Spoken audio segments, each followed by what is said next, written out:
लेकिन सवाल यह है कि हम गोरखा राइफल्स की आज बात क्यों कर रहे हैं।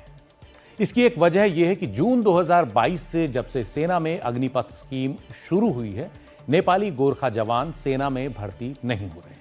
नेपाल की सरकार ने अग्निपथ स्कीम पर ऐतराज के तहत भर्ती होने के लिए उन्हें भारत भेजने से इनकार कर दिया है। भारतीय सेना में अधिकतर गोरखा जवान नेपाल से ही आते रहे हैं। अग्निपथ स्कीम लागू होने से पहले के 2 साल 2020 और 2021 में कोविड महामारी के कारण भी उनकी भर्तियां नहीं हो पाई। इस तरह बीते 4 साल से नेपाली गोरखा भारतीय सेना में शामिल नहीं हुए हैं। भारतीय सेना की गोरखा रेजिमेंट्स में आज करीब 32,000 से ज्यादा नेपाली गोरखा जवान हैं और करीब 12,000 नेपाली गोरखा जवानों की कमी है।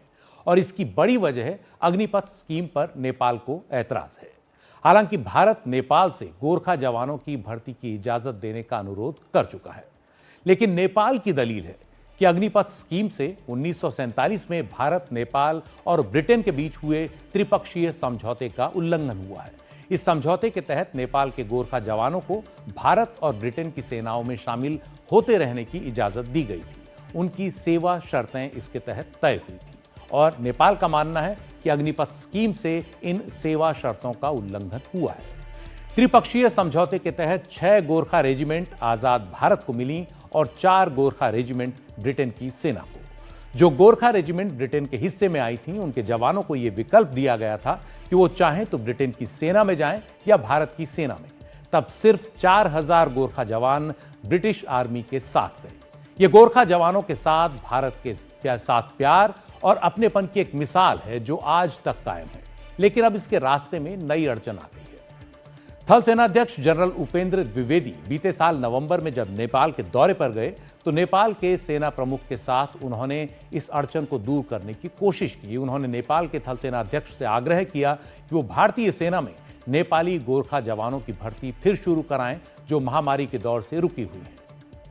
थल सेनाध्यक्ष जनरल उपेंद्र द्विवेदी का मानना है कि उन्हें उम्मीद है कि जल्द ही नेपाली गोरखा जवानों की भारतीय सेना में भर्ती शुरू हो जाएगी। 13 जनवरी को अपनी प्रेस कॉन्फ्रेंस में उन्होंने इससे जुड़े सवाल का जवाब भी दिया। As far as Agnipath is concerned, as you are aware that this is not the subject due to army chiefs will discuss, and it's a political decision. And as far as India is concerned, India has already given its proposals to the Nepal side, and as and when we hear from the Nepal side, we'll be working towards that. Is it causing any deficiency in the army? No. As of today, wherever such deficiencies are there, it is being filled in by other recruitable military population. जैसा कि general Upendra Dwivedi ने बताया कि Gorkha rifles में अब अन्य समुदायों से भर्ती योग्य जवानों की भर्ती हो रही है। इसके लिए गोरखा राइफल्स की कुछ रेजिमेंट्स में उत्तराखंड के गैर गोरखा यानी भर्ती योग्य गढ़वाली और कुमाऊनी जवानों को शामिल किया जा रहा है, क्योंकि उन्हें भी मार्शल रेस माना जाता है। इससे पहले गोरखा रेजिमेंट में नेपाली गोरखा या भारतीय गोरखा जवान ही भर्ती किए जाते रहे, जिनके बीच 60 और 40 का अनुपात रखा जाता रहा है। गोरखा जवानों का भारतीय सेना से कितना गहरा जुड़ाव रहा है, इसका अंदाजा इस बात से मिल सकता है कि आज नेपाल में करीब 1.25 लाख पेंशनधारी हैं जो भारतीय सेना में सेवाएं दे चुके हैं।